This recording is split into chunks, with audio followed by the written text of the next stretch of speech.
Good morning, this is your Bible devotion and our verse for today coming from the book of Genesis 21:17. God heard the boy crying, and the angel of God called to Hagar from heaven and said to her, "What is the matter, Hagar? Do not be afraid. God has heard the boy crying as he lies there."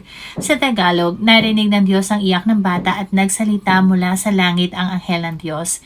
Hagar, anong bumabagabag sa iyo? Huwag kang matakot, naririnig ng Diyos ang iyak ng iyong anak. For the context, si Hagar ang Egyptian slave ni Abraham at ni Sarah. May anak sa Abraham dito, yun ay ang batang si Ismael.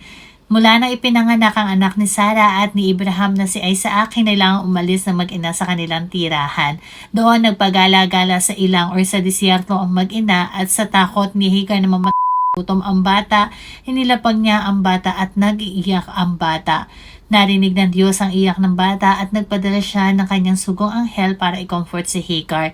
Namulat ang mata ni Hagar at nakita niya ang balon ng tubig at nabuhay ng mahabang panahon ang mag-ina. Ano nga bang significance ng kwentong ito sa ating buhay? So if you're wondering right now, alone and crying, God wants to remind you that He hears your cry. You have a need today like taking care of your children, taking care of your physical body. God wants you to know that He knows who to blame, so you don't have to dwell on that.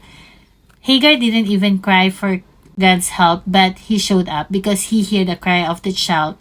So sometimes God doesn't need our invitation because He's already there. You never wander alone. So hope this encouraged you today. God bless everyone.